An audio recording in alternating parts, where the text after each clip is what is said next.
A chuva ainda não havia começado quando Clara Mendes percebeu que o homem da mesa 7 estava bebendo sem vontade. No salão envidraçado do Atlântico Dourado, onde empresários fingiam cordialidade sob lustres de cristal e mulheres cobertas de joias sorriam como se cada gesto tivesse preço. Ela carregava uma bandeja de taças vazias com a mesma firmeza com que atravessava a vida. Seu uniforme preto era simples. Os sapatos já machucavam seus calcanhares, mas seus olhos continuavam atentos. Clara aprendera cedo que sobreviver exigia observar o que os outros julgavam invisível. Rafael Montenegro não combinava com a própria mesa. Os homens ao redor dele riam alto demais. Inclinavam os corpos como abutres elegantes. Enchiam seu copo antes que ele pudesse recusar. Clara conhecia aquele tipo de cerimônia. No restaurante, chamavam aquilo de celebração corporativa. Mas, muitas vezes, era apenas uma guerra com guardanapos de linho. Rafael mantinha a postura ereta, o terno azul escuro impecável, o rosto bonito marcado por cansaço, porém seus dedos apertavam a base do copo, como se procurassem algum ponto de equilíbrio. Quando ele tentou levantar, quase derrubou a cadeira. Clara se aproximou com a discrição treinada de quem sabia entrar em uma conversa sem ser convidada e sair sem deixar rastros. Um homem grisalho, de sorriso polido e olhos frios, segurou o braço de Rafael com força disfarçada. Outro, mais jovem, guardou algo no bolso do paletó quando percebeu a presença da garçonete. Clara viu o gesto. Viu também a taça de Rafael, diferente das outras, pela leve espuma na borda do líquido âmbar. Nada daquilo provava crime. Mas sua intuição se acendeu como lâmpada em corredor escuro. Ela pousou a bandeja sobre a mesa e sorriu com profissionalismo. Senhor Montenegro, sua ligação está aguardando na recepção, disse Clara, sem saber se ele entenderia o aviso escondido em sua voz. Rafael ergueu os olhos para ela. E naquele instante, havia menos embriaguez do que desespero. Ele não parecia um homem procurando festa, mas alguém preso em uma sala onde todos conheciam a saída. Menos ele. O grisalho riu e disse que não havia ligação nenhuma, chamando Clara de menina com uma suavidade ofensiva. Ela sustentou o olhar dele e respondeu que a casa não costumava inventar chamadas de clientes importantes. O nome Montenegro pesava dentro daquele salão como um selo antigo em documento de herança. Clara ouvira garçons comentarem que Rafael era o sucessor natural da Montenegro Global. Um império de portos, hotéis, energia e tecnologia que atravessava países, como navios atravessavam o mar. Também ouvira rumores sobre a morte recente do pai dele, sobre uma disputa silenciosa com o tio Augusto, sobre diretores que trocavam lealdade por cargos. Clara não se interessava por fofocas de ricos, mas sabia que riqueza não tornava ninguém imune ao perigo. Às vezes apenas atraía predadores mais bem vestidos. Rafael tentou dar um passo, e Clara percebeu que sua respiração estava irregular. O grisalho, que ela agora reconhecia como Augusto Montenegro, apertou de novo o braço do sobrinho e murmurou algo sobre não fazer cena. Aquela frase foi o detalhe que decidiu tudo. Clara já ouvira homens perigosos usando a palavra cena para calar mulheres. Empregados, filhos, qualquer pessoa que ameaçasse expor a sujeira escondida sob a mesa. Ela inclinou o corpo para Rafael. Sem alterar o tum. Disse que a gerente precisava confirmar pessoalmente uma informação de segurança antes da saída dele. Augusto a encarou como se uma cadeira tivesse decidido falar. Por um segundo, Clara sentiu o antigo medo subir pela garganta. Aquele medo que conhecia desde os 17 anos, quando deixara a casa da tia levando apenas uma mala e a promessa de nunca depender da piedade de ninguém. Mas medo não era ordem. Ela sorriu novamente. Pegou o guardanapo de Rafael, com a desculpa de trocar a peça manchada, e derrubou. De propósito, uma jarra de água sobre o sapato de um dos homens. O pequeno caos foi suficiente para quebrar o círculo. Rafael aproveitou o segundo de confusão como quem agarra ar depois de afundar. Clara segurou seu cotovelo, firme o bastante para sustentá-lo, discreta o bastante para parecer serviço. Ele era mais pesado do que imaginara, e sua pele estava fria. Ao atravessarem o corredor lateral, o som do salão ficou abafado, substituído pelo zumbido das câmaras de refrigeração e pelo cheiro de pão quente vindo da cozinha. Clara ouviu Augusto chamá-la, a voz agora sem verniz. Ela não olhou para trás. Quem olhava para trás em momentos assim perdia tempo precioso. Na área de serviço, Dona Celeste, a cozinheira mais antiga da casa, percebeu a situação antes que Clara explicasse. A mulher larga, de braços fortes e olhar materno, abriu a porta dos fundos e perguntou apenas se era grave. Clara respondeu que sim. Rafael tentou falar, mas as palavras saíram partidas, como vidro no chão. Ele repetiu que não havia bebido tanto, que alguém precisava ligar para Helena, que não podia assinar nada naquela noite. Clara guardou cada palavra como se fosse uma chave. Assinar nada. Helena. Bebido não tanto. O perigo tinha forma mais nítida. O beco atrás do Atlântico Dourado brilhava sob a luz amarela dos postes. A primeira rajada de vento trouxe cheiro de mar e ameaça de tempestade. Clara levou Rafael até o banco de cimento perto da saída de funcionários e pegou o celular. Antes que pudesse chamar ajuda, 2 seguranças do restaurante apareceram no corredor. Um deles era novo e nervoso. O outro devia favores ao gerente. E o gerente devia favores a clientes ricos. Clara entendeu a cadeia invisível em um instante. Augusto não precisava correr. Bastava ordenar, pagar, pressionar. E o mundo se moveria a seu favor. Ela desculpa a Yasmin, sua vizinha e amiga, estudante de enfermagem que fazia plantões noturnos em uma clínica particular, enquanto esperava a chamada completar. Clara tirou uma garrafa de água da bolsa e a levou aos lábios de Rafael. Beba devagar. Mandou. Não como garçonete, mas como alguém acostumado a dar instruções em incêndios pequenos. Rafael obedeceu. Seus olhos, de um castanho profundo, focaram nela com dificuldade e gratidão. Ele perguntou seu nome.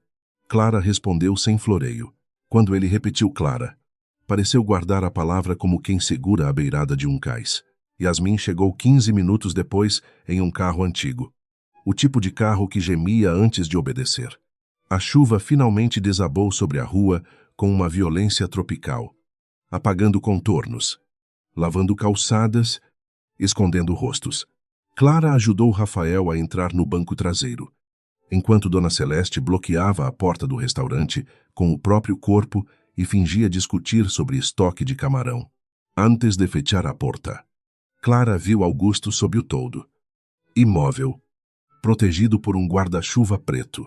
Ele não gritava mais, apenas observava. Era pior, porque homens como ele prometiam vingança em silêncio. Yasmin dirigiu até uma clínica pequena em Botafogo, onde um médico sonolento mediu pressão. Examinou as pupilas de Rafael e disse que havia sinais compatíveis com sedativo misturado a álcool. Clara sentiu o estômago apertar. Rafael fechou os olhos, não por sono, mas por raiva. O médico explicou que seria melhor registrar o atendimento e procurar a polícia. Mas Rafael abriu os olhos de imediato e pediu apenas um laudo inicial. Algo que não chegasse primeiro às mãos da família. Sua voz ainda estava fraca. Porém, havia nela a autoridade de quem nascera dentro de salas de decisão. Clara ficou perto da porta, molhada até os ossos, segurando a bolsa contra o peito. Ela não pertencia àquele problema. Repetia uma parte prudente de sua mente. Tinha aluguel atrasado, apostilas caras, uma mãe doente no subúrbio e um emprego que poderia perder antes do amanhecer. Mas outra parte, mais antiga e mais dura, dizia que virar o rosto também era escolher um lado. Rafael agradeceu a ela quando o médico saiu, não com arrogância de homem rico recompensando o serviço, mas com uma humildade cansada que a desarmou mais do que qualquer promessa.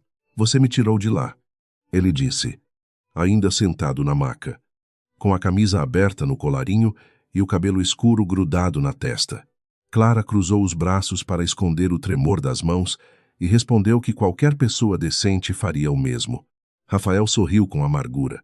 Pessoas decentes não estavam em abundância naquela mesa. A frase caiu entre eles com peso estranho. Íntimo demais para dois desconhecidos. Clara pensou em ir embora. Mas a tempestade batia nas janelas e seu celular vibrava sem parar com mensagens do gerente exigindo explicações. A clínica não podia mantê-lo até o dia seguinte sem aviso formal à família. E Rafael recusava voltar para a cobertura onde os homens de Augusto teriam acesso a ele. Yasmin sugeriu um hotel simples de uma conhecida, 2 ruas acima. Limpo, discreto, sem perguntas desnecessárias. Clara hesitou.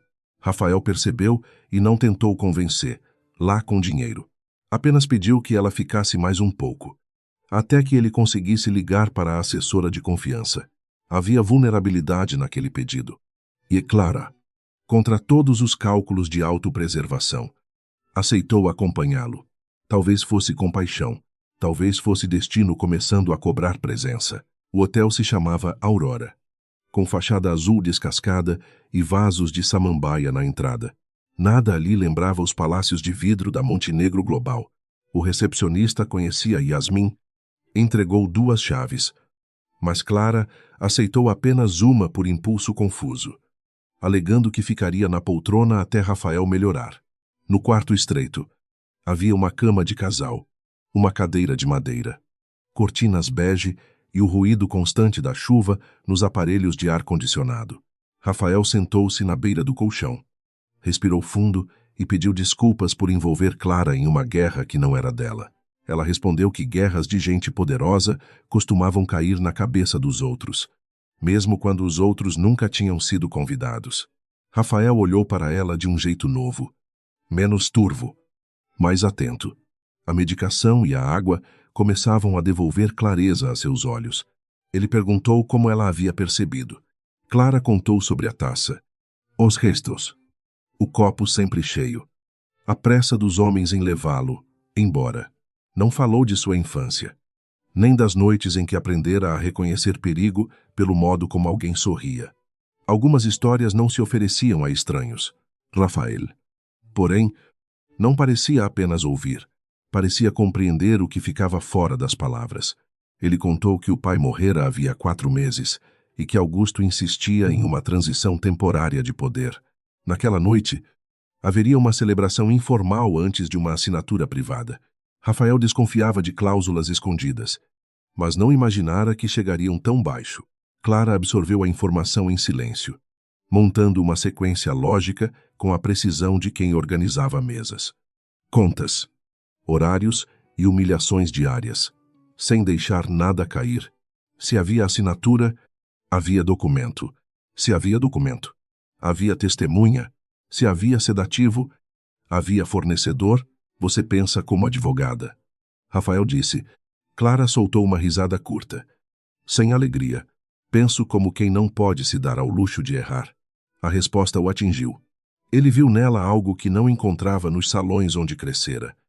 Uma inteligência sem ornamento, forjada em necessidade e não em vaidade. Clara percebeu que ele a olhava tempo demais e desviou o rosto para a janela.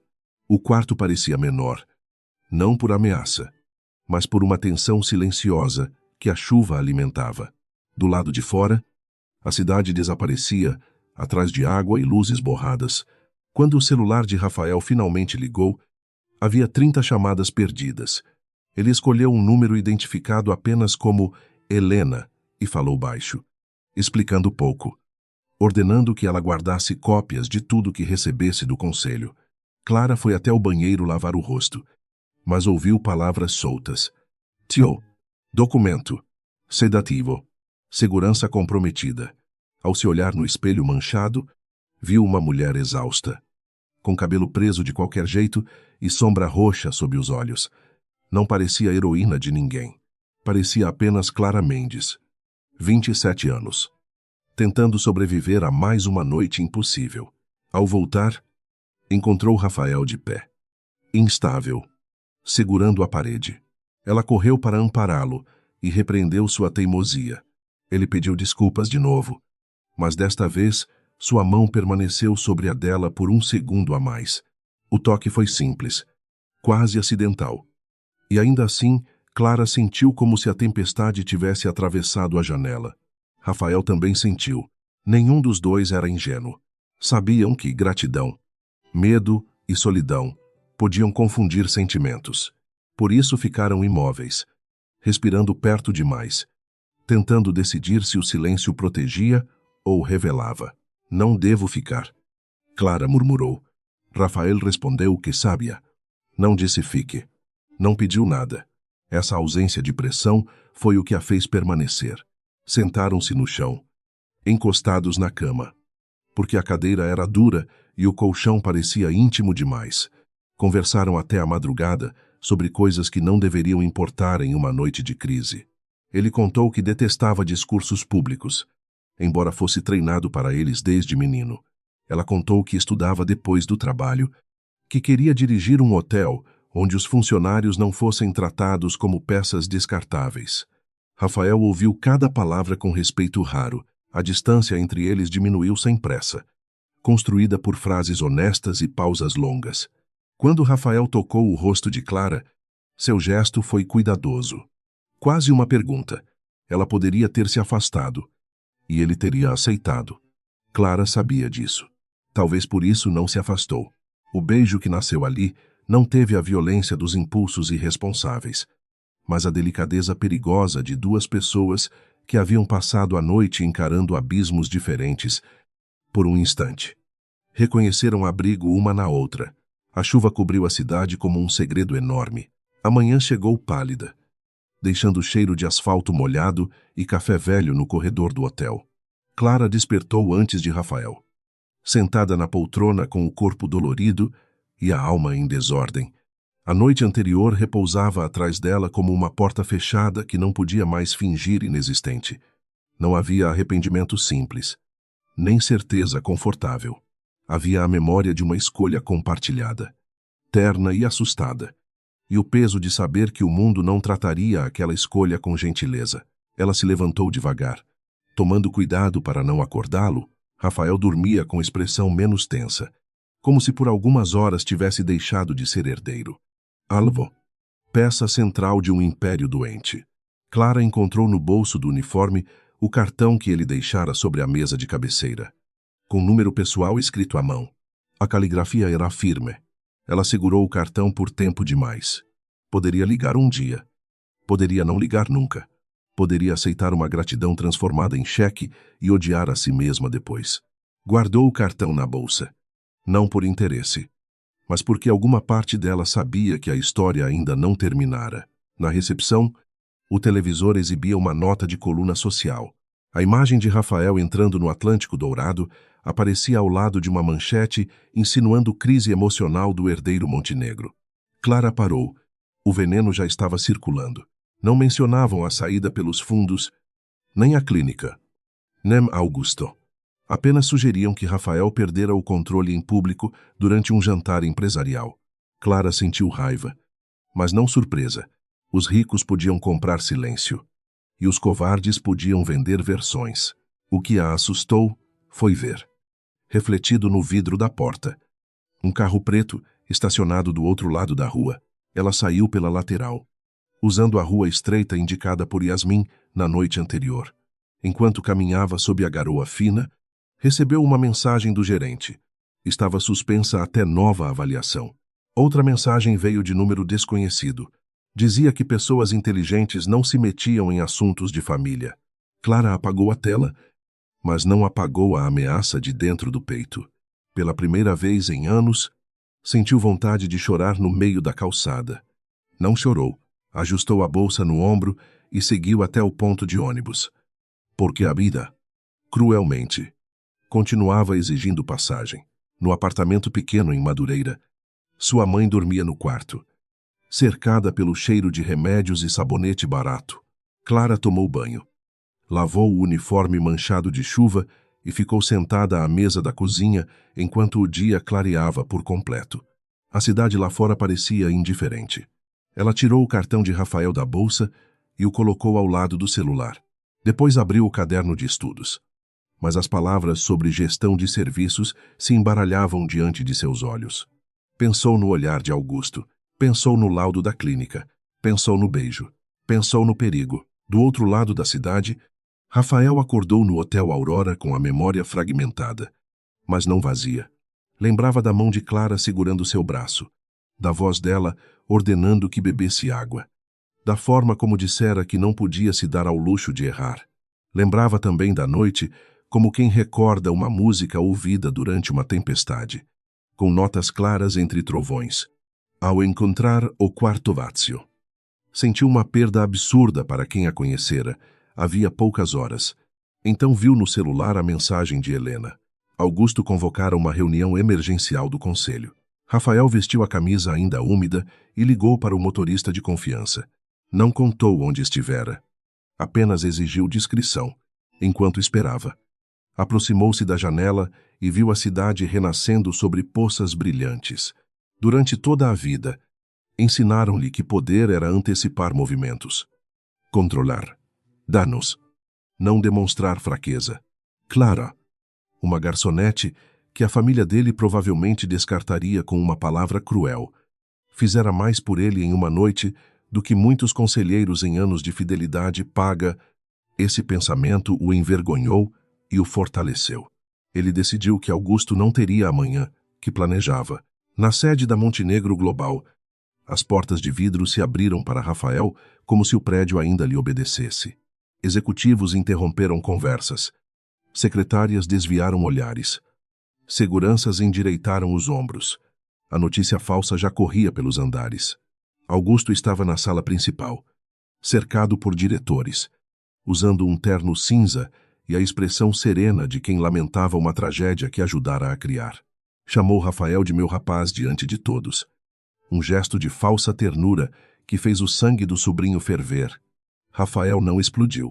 Aprendera, naquela madrugada, o valor da calma. Ele anunciou que qualquer assinatura prevista para a noite anterior estava cancelada até revisão jurídica independente. Alguns diretores trocaram olhares. Augusto ergueu as sobrancelhas, fingindo surpresa, e sugeriu que Rafael descansasse antes de tomar decisões prejudiciais. Rafael respondeu que descansaria quando entendesse por que seu corpo apresentara sinais de sedativo após um jantar organizado pelo próprio tio. O silêncio caiu pesado. Ninguém se moveu.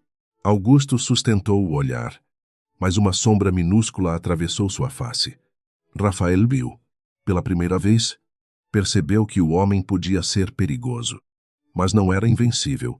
Clara não soube nada disso naquele dia. Passou a tarde no hospital público acompanhando a mãe em uma consulta atrasada. Depois comprou pão, contou moedas e recusou 3 chamadas do restaurante. À noite, Yasmin apareceu com sopa e perguntas. Clara contou quase tudo, menos a parte que fazia seu coração bater de modo diferente. Yasmin ouviu em silêncio. Depois segurou sua mão e disse que homens como Augusto não ameaçavam por esporte. Se ele mandara mensagem, era porque Clara tinha visto algo importante. A advertência não assustou Clara tanto quanto deveria. Transformou-se em foco. Antes de dormir, ela pegou uma folha em branco e escreveu tudo o que lembrava. Horário aproximado em que Rafael chegou, nome do garçom que serviu a primeira rodada, taça com espuma, homem jovem guardando o objeto no bolso, frase sobre assinatura, saída pelos fundos, clínica, laudo, carro preto diante do hotel. A lista crescia como um mapa desenhado no escuro. Clara não era policial, nem advogada, nem herdeira, mas sabia organizar fatos, sabia reconhecer mentiras, sabia que a verdade, quando guardada com cuidado, podia se tornar uma arma limpa nas mãos certas. 3 semanas depois, a vida ainda parecia a mesma para quem olhava de fora. Clara conseguiu trabalho temporário em uma cafeteria menor, longe do mar e dos lustres, onde clientes raramente deixavam gorjeta. Mas ninguém perguntava sobre escândalos corporativos. Sua mãe melhorava devagar. Rafael não ligou. Ela também não. Talvez ambos acreditassem que silêncio era uma forma de proteger o outro. Então, numa manhã de céu branco, Clara sentiu o cheiro do café recém-passado e precisou correr ao banheiro. A tontura veio forte, seguida de uma suspeita que deixou o mundo estreito. Ela comprou o teste em uma farmácia distante, para não encontrar vizinhos. Esperou no banheiro do apartamento, com as mãos apoiadas na pia, ouvindo a mãe cantar baixinho no quarto. Quando as linhas apareceram, Clara não fez barulho, apenas fechou os olhos. A lembrança de Rafael veio inteira. Não como império, fortuna ou sobrenome, mas como o homem vulnerável que dissera que pessoas decentes não estavam em abundância. Depois veio Augusto, com seu guarda-chuva preto e sua ameaça fria. Clara levou a mão ao ventre ainda plano. Não havia mais apenas uma verdade a proteger, naquela mesma hora. Em uma sala alta de vidro, Rafael recebeu de Helena um relatório incompleto sobre a noite no Atlântico Dourado. As imagens das câmeras haviam sumido por falha técnica. O garçom responsável pedira demissão sem receber verbas. O médico da clínica fora pressionado a negar comentários. Rafael fechou a pasta lentamente. Sentiu a ausência de Clara como uma pergunta aberta. O cartão que deixara com ela não fora usado. Mas isso não diminuía sua responsabilidade. Ao contrário, aumentava. Ele pediu a Helena que descobrisse onde Clara Mendes estava. Com discrição absoluta. Augusto. Porém, já descobrira primeiro. Sentado em seu escritório particular, diante de uma vista magnífica que não lhe despertava gratidão alguma. Ele recebeu uma foto de Clara entrando na farmácia. A informação vinha acompanhada de poucas palavras. Compra suspeita. Possível gravidez. Augusto sorriu sem alegria. Para ele, Clara não era mulher, nem testemunha, nem pessoa. Era variável de risco. Pegou o telefone e ordenou que preparassem uma proposta generosa, acompanhada de uma ameaça ainda mais generosa. Não se preocupava com a consciência. Homens como ele chamavam crueldade de estratégia. Clara guardou o teste dentro de uma caixa de sapatos, junto com o cartão de Rafael e a lista escrita à mão. Sentou-se à mesa da cozinha, enquanto a cidade seguia barulhenta. Viva, indiferente, pela janela.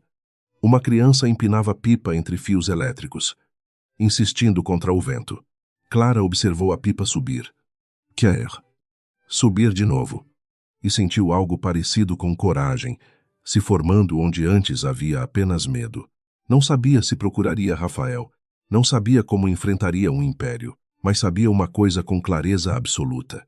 Seu filho não nasceria sob mentira nenhuma. O primeiro amanhecer depois da descoberta não trouxe revelação alguma, apenas tarefas. Clara lavou a louça acumulada. Trocou os lençóis da mãe e foi à cafeteria como se o mundo não tivesse mudado dentro dela. A cada cheiro de leite fervido, seu estômago se contraía.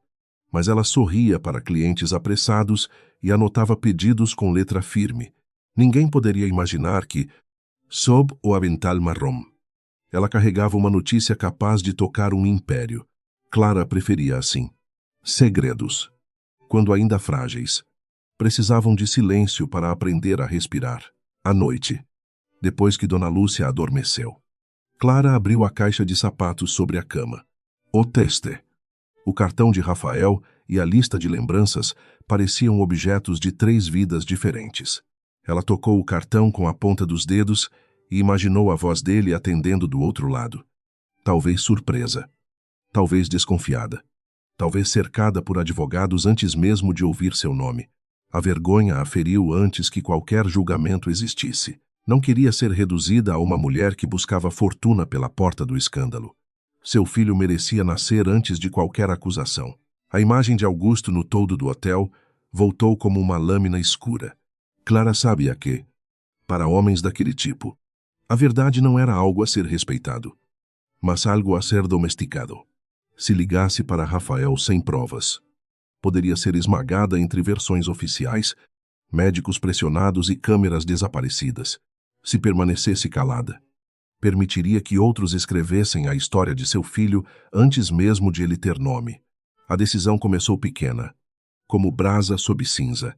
Antes de pedir qualquer coisa, ela precisava saber exatamente o que havia acontecido naquela noite. No dia seguinte, Clara procurou Yasmin na saída da clínica.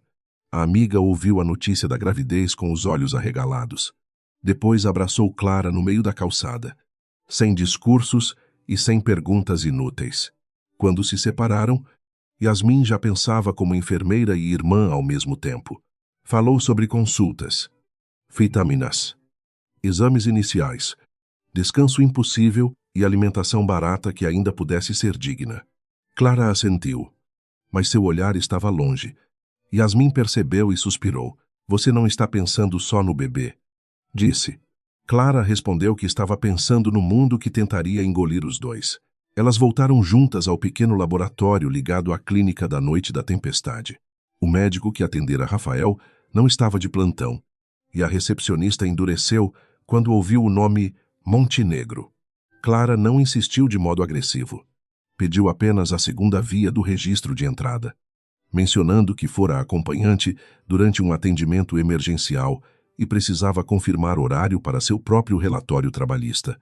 A mulher hesitou, pressionada entre medo e rotina. Yasmin então falou com calma, técnica, citando protocolos de atendimento sem ameaçar ninguém. Depois de 15 minutos, Clara saiu com uma cópia simples, mas preciosa. O documento não dizia tudo, porém, dizia o bastante para quebrar uma mentira. Havia o nome de Rafael, o horário, a pressão alterada, a observação clínica sobre sedação compatível com mistura indevida. Clara guardou a folha dentro de uma pasta plástica como se fosse certidão de nascimento de uma verdade. Ao passar pela porta, viu um homem encostado no poste do outro lado da rua. Terno claro, óculos escuros, celular junto ao ouvido. Ele não parecia do bairro e não tentava parecer. Clara continuou andando, sem acelerar. O medo. Ela sabia. Não devia dar espetáculo. Enquanto isso, Rafael enfrentava uma prisão feita de mármore, assessores e laços de sangue, na cobertura da família. Dona Beatriz Montenegro, sua avó, observava o neto com uma mistura de amor e desconfiança, treinada por décadas de riqueza. Ela acreditava em linhagem, dever e aparência. Nessa ordem, Augusto sentava-se ao lado dela, oferecendo chá e preocupação como veneno dissolvido em açúcar. Rafael falava pouco, porque ainda não possuía todas as peças, mas recusava assinar qualquer transferência provisória de controle. O tio fingia paciência, o brilho em seus olhos. Porém, prometia a punição. Helena Duarte, assessora jurídica de Rafael, era a única pessoa naquela casa que parecia interessada em fatos. Mulher de fala baixa e raciocínio afiado, ela entregou ao chefe uma pasta com inconsistências. O contrato preparado por Augusto dava ao tio poderes extensos por tempo indeterminado, sob a justificativa de proteger a empresa de uma crise de imagem. A falha nas câmeras do restaurante ocorrera em 3 pontos específicos. O garçom que servira Rafael recebera depósito incomum 2 dias antes de desaparecer. Rafael leu tudo em silêncio, sentindo a culpa crescer ao lado da raiva. Clara continuava sendo o centro ausente de seus pensamentos. Rafael lembrava sua firmeza, o modo como ela recusara dramatizar o próprio heroísmo, a dignidade com que saíra antes que ele acordasse. Ele mandara Helena encontrá-la, mas exigira discrição absoluta, sem invasão e sem pressão. Não queria que Clara fosse tratada como suspeita por ter sido decente. Ainda assim, ao fim do 3º dia, Helena informou que alguém já a seguia. Rafael fechou a mão sobre a mesa. Waquera! O jogo de Augusto avançava mais rápido do que ele admitira.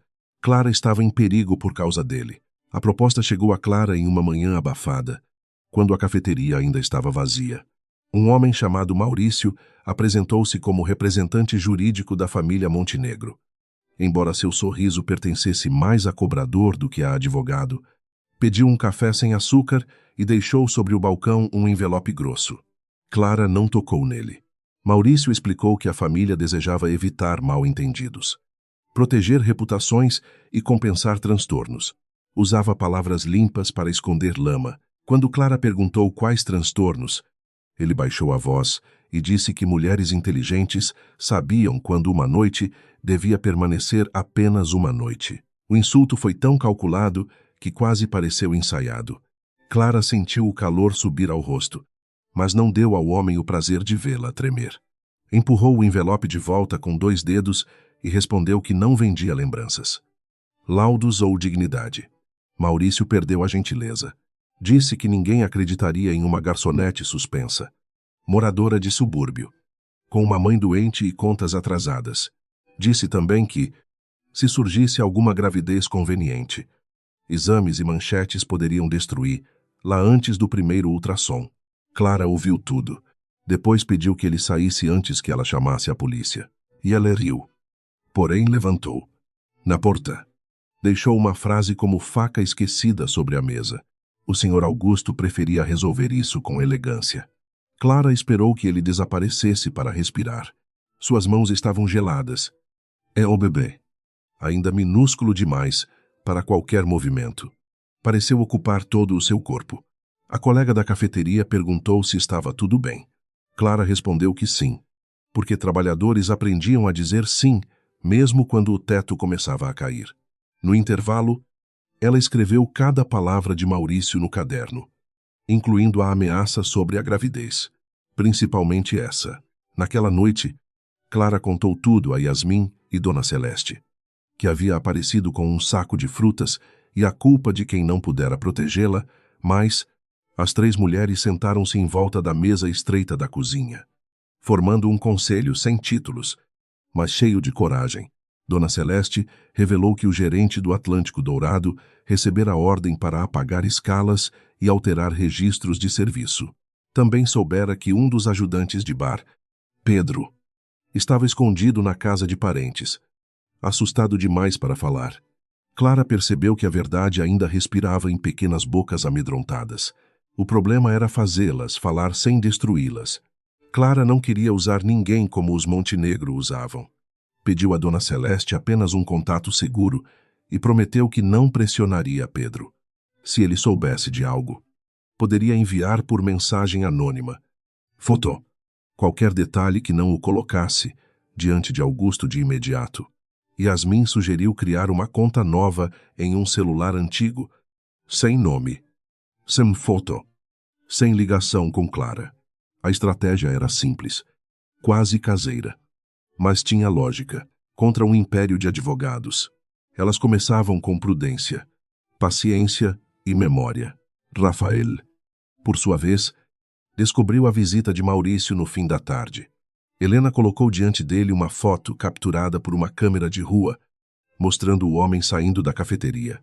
Rafael reconheceu o funcionário informal de Augusto, alguém usado para tarefas que a diretoria jamais colocaria em ata. A raiva o levantou da cadeira. Pela primeira vez, Helena precisou lembrar-lo de que agir por impulso daria ao tio exatamente o espetáculo que ele desejava. Rafael respirou fundo. Pensou em Clara sendo ameaçada enquanto ele discutia governança em salas refrigeradas. A vergonha voltou mais dura. Ele ligou para o número do cartão que deixara com ela. Embora soubesse que a iniciativa deveria ter partido dele antes, Clara viu a chamada aparecer enquanto dobrava roupas no quarto. Seu coração reagiu antes de sua razão. Rafael Montenegro. O nome brilhou na tela como porta para abismo e resposta. Ela deixou tocar até o fim. Depois veio uma mensagem curta, respeitosa, sem cobrança. Ele dizia que sabia da visita de Maurício, que não autorizara aquilo e que queria garantir sua segurança. Clara leu 3 vezes. Não respondeu. Segurança oferecida por herdeiros podia virar coleira. No quarto silencioso, Rafael encarou a falta de resposta como sentença merecida. Poderia enviar carro, advogado, proteção particular. Não fez nada disso. Escreveu apenas outra mensagem, mais difícil. Disse que acreditava nela sobre a noite do restaurante, mesmo lembrando em pedaços. Disse que investigaria Augusto. Disse que, se ela quisesse falar, seria no lugar escolhido por ela, com quem ela desejasse levar. Ao enviar, percebeu que aquela era a primeira decisão realmente livre que tomava em muito tempo. Não estava tentando controlar Clara. Estava tentando merecer que ela um dia confiasse nele. Clara respondeu apenas na manhã seguinte. Marcou encontro em uma praça movimentada, perto de uma estação de metrô, às 4 da tarde, e avisou que iria acompanhada. Rafael aceitou sem perguntas. Honte de ser. Clara vestiu uma blusa branca simples e prendeu o cabelo com cuidado. Não queria parecer frágil, nem queria fantasiar força. Sua mãe percebeu a tensão e segurou seu rosto entre as mãos. Não sabia de tudo, mas sabia o bastante para dizer que nenhum sobrenome valia a paz de uma mulher. Clara beijou sua testa e prometeu voltar antes do anoitecer. Rafael chegou à praça sem motorista visível, usando camisa clara e aparência, menos blindada do que nos jornais. Helena veio alguns passos atrás, respeitosa. Clara estava com Yasmin em um banco próximo ao chafariz, uma pasta sobre os joelhos. Quando Rafael a viu, algo em seu rosto se abriu, não como alívio romântico, mas como reconhecimento profundo. Clara notou a emoção e se defendeu dela erguendo a postura. Rafael não se aproximou demais. Disse boa tarde e agradeceu por ela aceitar vê-lo. A simplicidade do gesto quase a irritou, porque tornava mais difícil odiá-lo. A conversa começou áspera. Clara mostrou a cópia do atendimento clínico, a lista de lembranças e o relato da visita de Maurício. Rafael ouviu sem interromper, e isso lhe valeu mais crédito do que qualquer discurso. Quando ela terminou, ele contou sobre o contrato de Augusto, o depósito ao garçom, as câmeras apagadas e a campanha de notícias insinuando instabilidade. Yasmin observava ambos como «quem me de febre». Helena fazia anotações, mas parou quando Clara perguntou se a família Montenegro pretendia transformá-la em dano colateral. Rafael respondeu com voz baixa que Augusto talvez tentasse, mas ele não permitiria. Clara quase contou sobre a gravidez naquele instante. A palavra subiu até sua boca. Pesou na língua. Pediu passagem. Então, ela viu um fotógrafo do outro lado da praça, fingindo mirar pombos enquanto apontava a lente para eles. Rafael também percebeu. Helena se moveu primeiro, posicionando-se para bloquear a imagem. Mas o estrago talvez já estivesse feito. Clara fechou a pasta. O medo tornou-se lucidez. Não diria a notícia mais íntima de sua vida em um lugar onde até os pombos podiam trabalhar para Augusto. Levantou-se e disse que aquele encontro terminara. Rafael não a segurou. Apenas perguntou se podia acompanhá-la até a estação. Clara recusou. Yasmin tomou seu braço, e as duas caminharam com pressa controlada. Antes de descer as escadas, Clara olhou para trás. Rafael permanecia no mesmo lugar, encarando o fotógrafo detido agora por Helena e um segurança discreto que Clara não vira chegar. Pela primeira vez, ela entendeu que Rafael também estava cercado, embora por grades mais caras. Essa percepção não a absolvia, não resolvia nada, mas tornava a história menos simples. Clara detestou essa complexidade, porque complexidade abria espaço para a esperança. A foto saiu em um portal de fofocas às 8 da noite. A manchete sugeria encontro secreto entre Rafael Montenegro e ex-garçonete envolvida em noite de escândalo. O texto insinuava chantagem, romance barato, golpe financeiro. Nenhuma prova. Apenas veneno derramado em frases curtas. Clara leu no celular de Yasmin, sentada no sofá, enquanto Dona Lúcia chorava no quarto, humilhada, sem entender por quê. A raiva de Clara foi diferente daquela da ameaça. Mais fria, mais ampla. Agora não atacavam só sua segurança. Atacavam sua mãe, sua casa, o futuro de uma criança que ninguém sabia existir. Ela pegou o telefone e ligou para Rafael. Ele atendeu no primeiro toque, com uma voz tensa. Clara não cumprimentou. Disse que precisava falar com ele em um lugar sem fotógrafos, sem família, sem assessores que não fossem Helena, e que Yasmin estaria presente. Rafael respondeu que sim. Então Clara fechou os olhos e disse a frase que havia adiado por medo de se tornar arma nas mãos erradas. Estou grávida. Do outro lado, o silêncio foi tão profundo que ela ouviu a própria respiração. Quando Rafael falou, sua voz não trouxe dúvida, acusação ou cálculo. Trouxe espanto e responsabilidade. Ele perguntou se ela estava bem. Clara não esperava essa pergunta primeiro, e por isso quase perdeu a firmeza. Disse que estava fisicamente bem, mas que não aceitaria dinheiro sujo. Casamento de conveniência. ameaça disfarçada de proteção ou qualquer tentativa de comprar o direito de decidir por ela. Rafael escutou cada condição como quem recebe uma lei justa. Depois respondeu que não pediria confiança imediata, mas queria proteger os dois. Se ela permitisse. Clara corrigiu. Nós dois não. Eu e o bebê.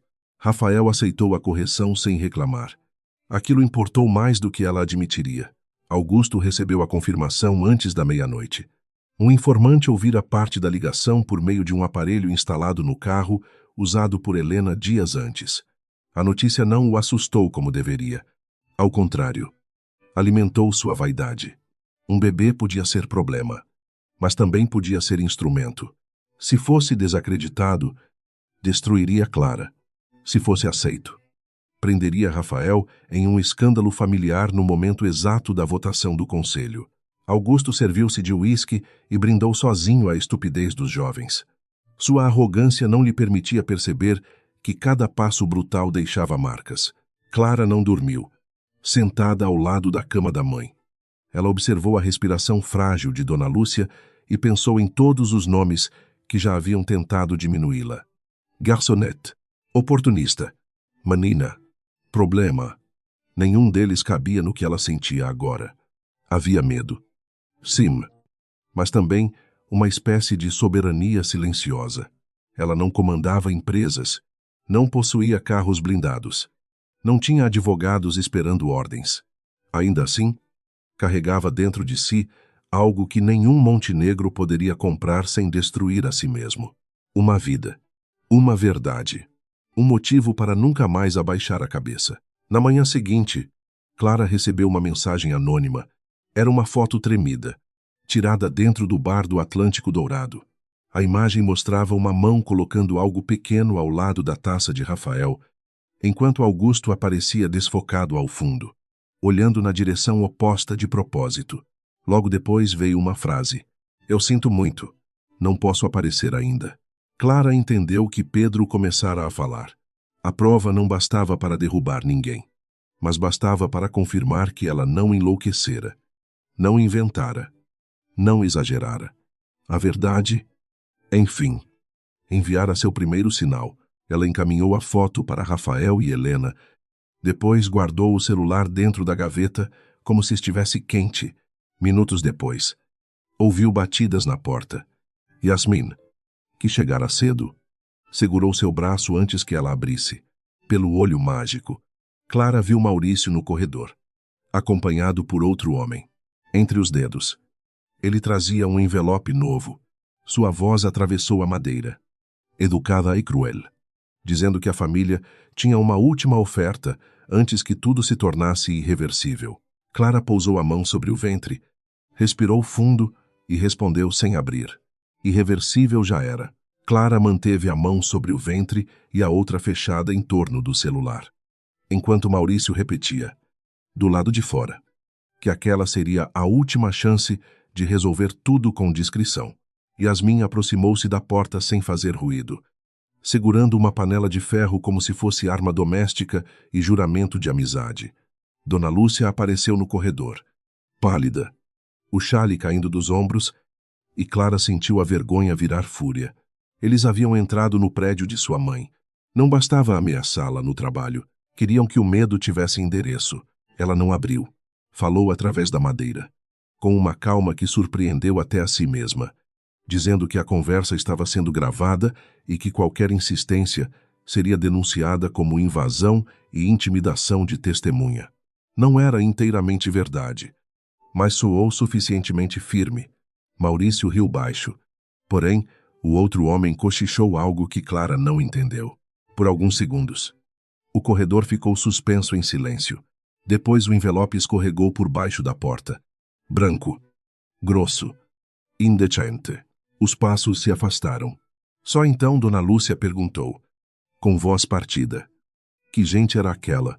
Clara pegou o envelope usando um pano de prato, como se tocasse coisa contaminada. Dentro havia um acordo de confidencialidade, uma quantia absurda e uma declaração pronta, afirmando que ela jamais estivera sozinha com Rafael Montenegro. No último papel, a crueldade era mais precisa.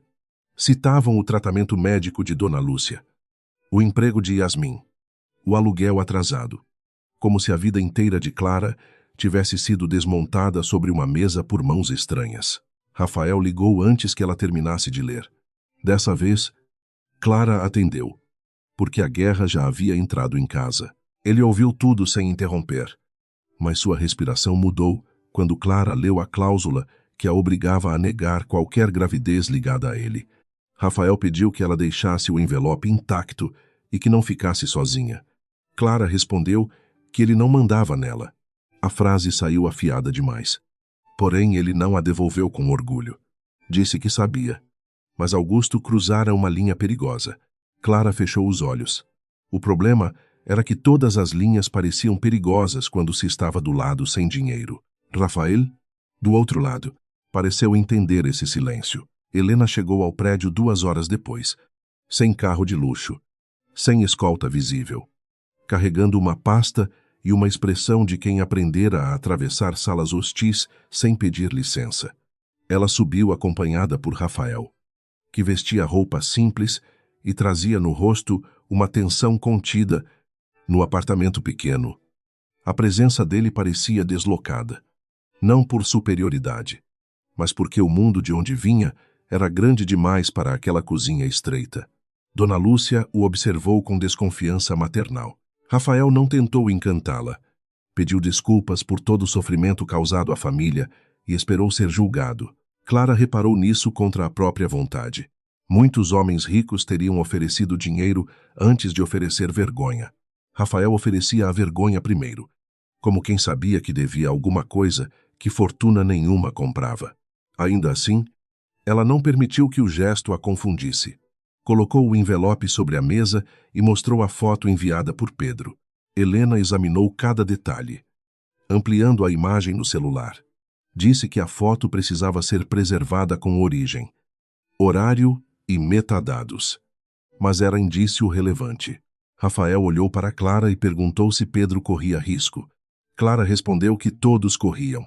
A reunião improvisada durou até o cair da tarde. Helena explicou que Augusto tentava construir 2 narrativas ao mesmo tempo. Para o conselho, Rafael estaria emocionalmente instável e vulnerável a manipulações. Para a imprensa, Clara seria a oportunista perfeita. Alguém capaz de inventar intimidade e gravidez para subir socialmente. Clara escutou sem baixar os olhos, embora cada palavra arranhasse sua pele. Quando Helena sugeriu proteção jurídica formal, Clara aceitou apenas se incluísse sua mãe, Yasmin, Dona Celeste e Pedro. Rafael, que esperava resistência, percebeu que a lógica de Clara nunca começava por si mesma. Na saída, Rafael pediu 5 minutos a sós com ela no corredor do prédio. Yasmin fez cara de reprovação, mas Clara assentiu. O corredor cheirava a desinfetante barato e chuva antiga, com luz fraca piscando sobre os dois. Rafael não se aproximou demais. Disse que acreditava na gravidez, que não exigiria prova como insulto e que queria acompanhar o que ela permitisse acompanhar. Clara sentiu a garganta apertar. Perguntou se ele dizia aquilo porque era correto ou porque temia um escândalo maior. Rafael respondeu que talvez, antes dela, ele tivesse confundido as duas coisas. Agora não mais. A honestidade dele abriu uma fissura perigosa na muralha que Clara erguera. Ela contou que havia marcado consulta em uma unidade de saúde para a semana seguinte, sem saber ainda se levaria alguém. Rafael recebeu a informação como presente frágil, sem transformar em direito. Disse que estaria disponível, mas que a escolha era dela. Clara esperava insistência, e a falta dela a desarmou. Antes de descer, ele entregou um cartão de Helena, não o seu, e disse que qualquer contato sobre segurança poderia ser feito por ali. Era pouco, por isso parecia verdadeiro. Naquela noite, a primeira reportagem mais dura saiu em um jornal digital de grande alcance. O texto mencionava uma funcionária afastada do Atlântico Dourado, insinuava vida financeira problemática e citava fontes próximas à família Montenegro. Sempre anônimas e venenosas. Não havia o nome completo de Clara, mas havia detalhes suficientes para que vizinhos começassem a juntar peças. Dona Lúcia chorou baixinho no quarto. Clara ficou na cozinha, imóvel, enquanto Yasmin xingava a tela do celular. A humilhação pública tinha uma força suja. Tentava fazer a vítima sentir culpa por ter sido atacada. Rafael leu a reportagem dentro do carro, a caminho da sede da empresa. Sentiu uma náusea que não vinha de sedativo algum. Helena já preparava notificação extrajudicial. Mas ambos sabiam que notas legais não desfaziam boatos com a mesma velocidade que eles se espalhavam.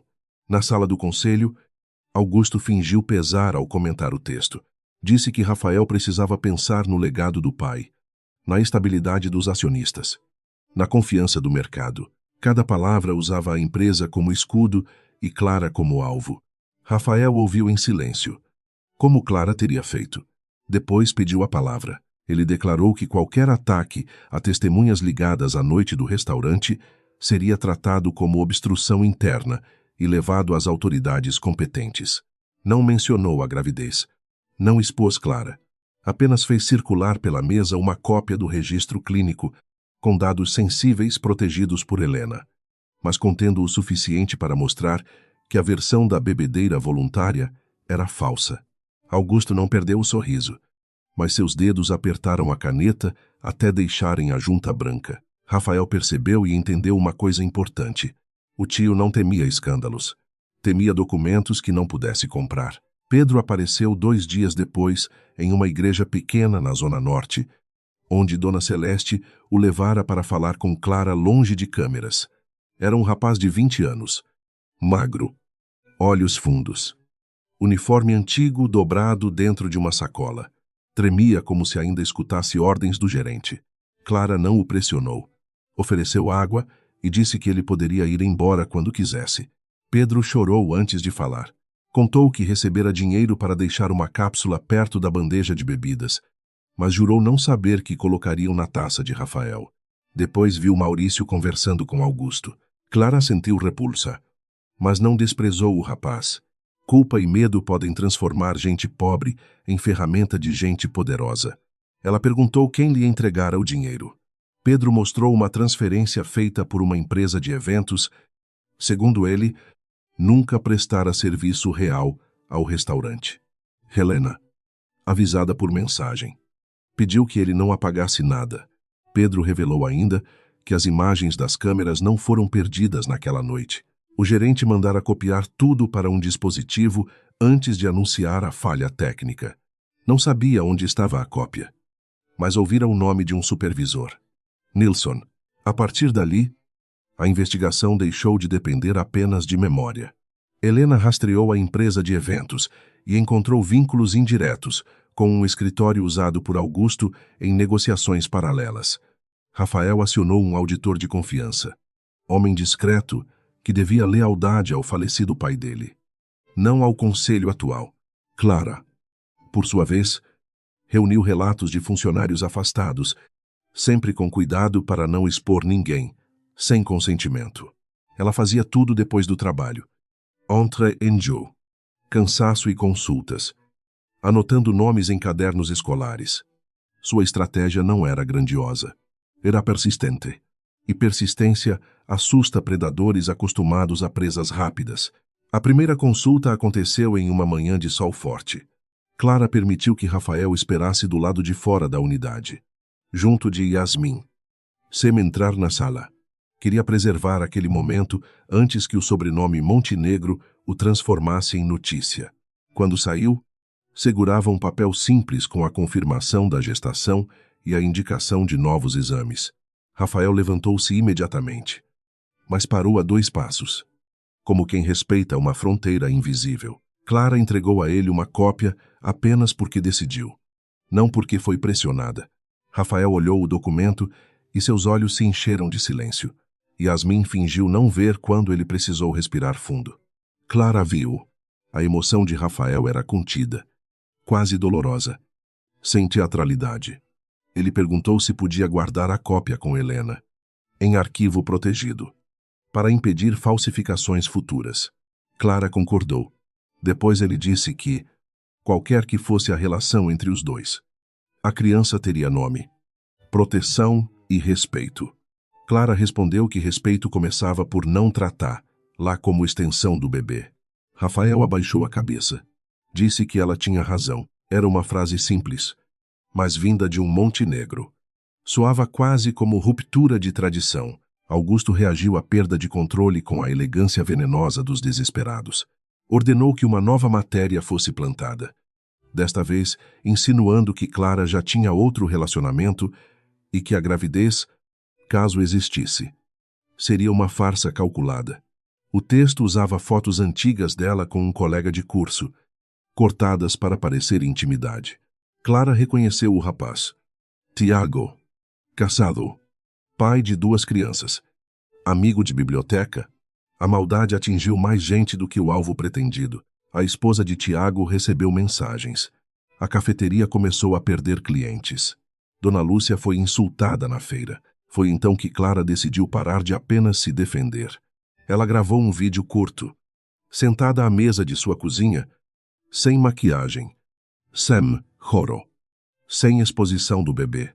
Disse que não comentaria vida íntima em portais de fofoca, mas que estava reunindo provas sobre uma tentativa de intimidação contra testemunhas e que qualquer veículo responsável poderia solicitar documentos por vias legais.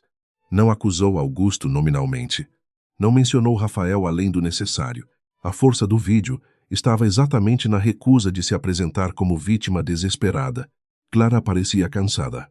Sim, mas parecia inteira. O vídeo se espalhou de modo inesperado. Mulheres que haviam sido humilhadas por patrões, famílias ricas e homens protegidos por sobrenomes começaram a comentar. Ex-funcionários do Atlântico Dourado enviaram mensagens.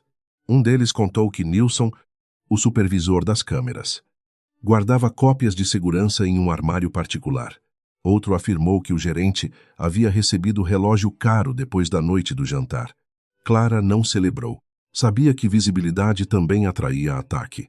Mas, pela primeira vez, Augusto não controlava sozinho a narrativa. Havia rachaduras na parede, e por elas entrava a luz. Rafael assistiu ao vídeo no escritório e sentiu orgulho antes de sentir preocupação. Clara não esperara que ele a salvasse. Havia se colocado de pé diante de uma máquina construída para moer pessoas como ela. Helena, ao lado dele, comentou que Augusto cometera o erro clássico dos arrogantes, ao tentar transformar Clara em caricatura. Dera a ela uma plataforma para mostrar complexidade. Rafael sorriu sem alegria. Conhecia o tio o bastante para saber que a resposta viria mais dura. Mesmo assim, algo mudara dentro dele. Ele não queria apenas proteger Clara, queria aprender com ela. A aproximação entre eles cresceu nos espaços pequenos que o perigo permitia. Rafael levava documentos a Helena. Quando Clara autorizava, deixava alimentos, remédios e informações sem invadir sua rotina.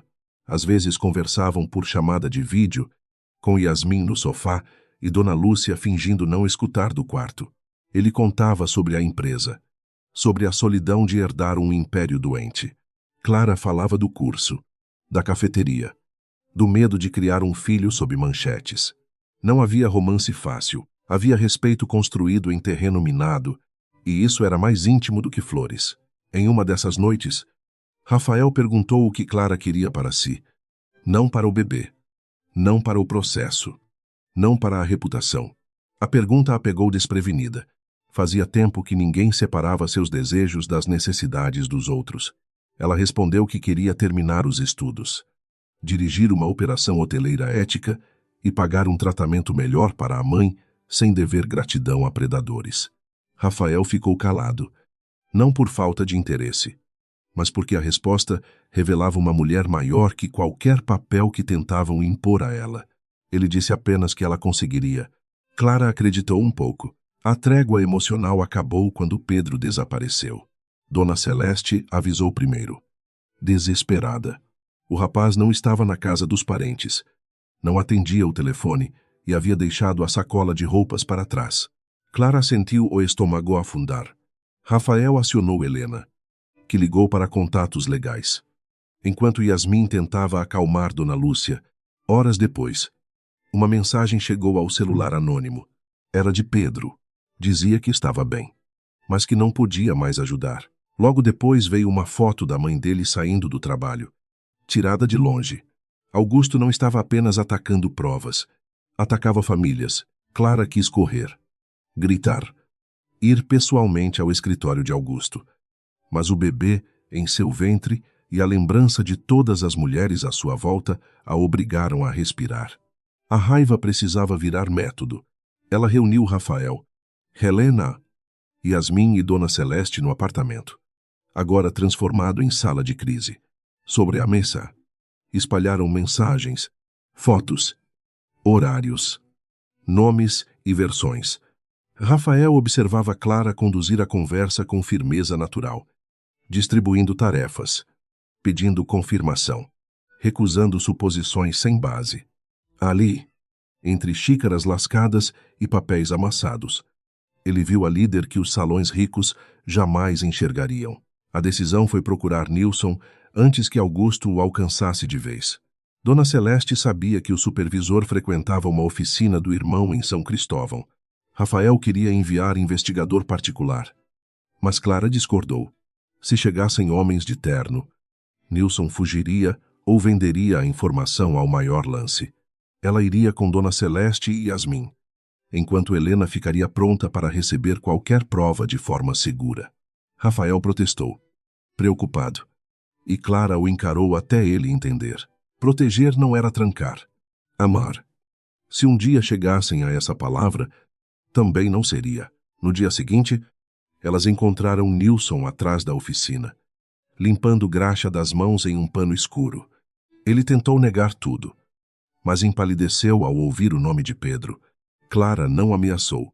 Falou da mãe do rapaz, dos funcionários usados, da diferença entre medo compreensível e cumplicidade contínua. Nilson olhou para Dona Celeste, talvez lembrando das refeições que ela lhe servira em turnos difíceis, e sua resistência quebrou aos poucos. Disse que tinha uma cópia parcial das câmeras, escondida em um pendrive dentro de uma caixa de ferramentas. Não entregaria sem garantia. Clara ligou para Helena, que explicou em viva voz as formas de proteção legal. Rafael ficou do outro lado da linha, mudo, controlando a ansiedade. Nilson aceitou entregar uma amostra inicial. O vídeo, tremido pela câmera do corredor, mostrava Rafael sendo conduzido por Augusto e Maurício, antes de Clara interromper a saída. Não mostrava a taça, não encerrava o caso, mas provava que a versão oficial era mentira. Clara segurou o pendrive como se segurasse um fósforo aceso, pequeno demais para iluminar tudo, forte o bastante para iniciar incêndio. Na volta para casa, Clara recebeu uma ligação de número privado. A voz de Augusto surgiu macia, quase paternal, chamando-a de moça corajosa. Ele disse que coragem era admirável quando sabia seu lugar, mas perigosa quando confundia dignidade com desafio. Clara caminhou até a sombra de uma marquise, sentindo Yasmin e Dona Celeste pararem ao seu lado. Augusto mencionou Dona Lúcia. Pedro, o bebê, cada palavra escolhida para ferir sem deixar marca jurídica clara. Clara ouviu até o fim. Depois respondeu que ele cometera um erro. Homens como ele sempre esqueciam que gente pequena também sabe guardar provas. Augusto ficou em silêncio por um segundo. E esse segundo valeu mais que uma confissão. Clara desligou. Seu corpo tremia, mas seu olhar estava firme. Rafael chegou minutos depois, contrariando todas as recomendações de discrição, porque não suportara esperar à distância. Ao ver ela inteira, freou a urgência antes que ela virasse domínio. Perguntou apenas o que ela precisava. Clara, cansada demais para fingir indiferença, respondeu que precisava de verdade, paciência e alguém que não fugisse quando a lama subisse. Rafael disse que ficaria. Desta vez, Clara não corrigiu, apenas caminhou ao lado dele. Clara descobriu que coragem não era uma chama constante, mas uma disciplina cansativa. Havia manhãs em que acordava antes do sol, enjoada, com a boca amarga e as costas doloridas, perguntando a si mesma se uma mulher sensata não teria aceitado o dinheiro e desaparecido para algum lugar onde ninguém conhecesse seu rosto. Então, ouvia Dona Lúcia tossindo no quarto. Via as mensagens de Pedro, apagadas pelo medo. Lembrava o rosto de Rafael, quase sem defesa no restaurante. E a fraqueza recuava, não porque sumisse, mas porque ela recusava obedecer. O dispositivo entregue por Nilson tornou-se o centro de uma estratégia paciente. Helena não permitiu que ninguém o abrisse em computadores comuns. Levou o arquivo a um perito independente. Antigo professor de direito digital. Homem seco. Metódico. Incapaz de se impressionar com sobrenomes. O vídeo parcial foi copiado, preservado e registrado com cadeia de custódia. Rafael queria agir imediatamente, mas Clara insistiu que uma prova isolada seria tratada como acidente. Augusto tinha poder para explicar uma imagem. O que ele não conseguiria explicar era uma sequência inteira de fatos. Pagamentos, ameaças e mentiras.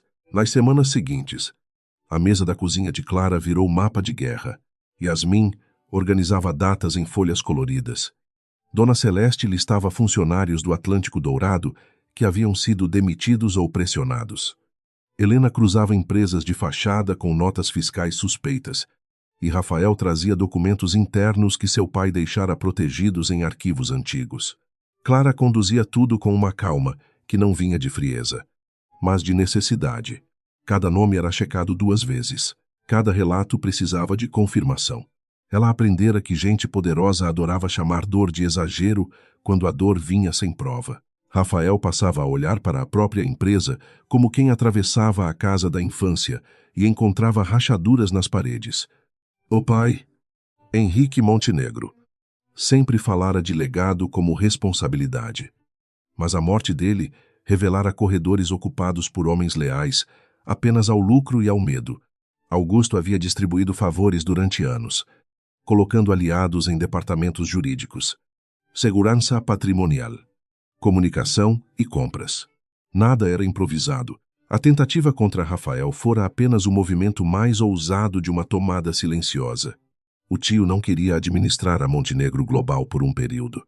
Queria reescrevê-la, a sua imagem. A gravidez de Clara avançava em segredo relativo. Mas nenhum segredo resistia muito tempo quando Augusto desejava quebrá-lo. Surgiu uma convocação formal para uma reunião extraordinária do Conselho, apresentada como medida de proteção institucional diante da instabilidade pública envolvendo Rafael. Helena leu o documento em voz alta no apartamento de Clara, e cada frase parecia polida com veneno.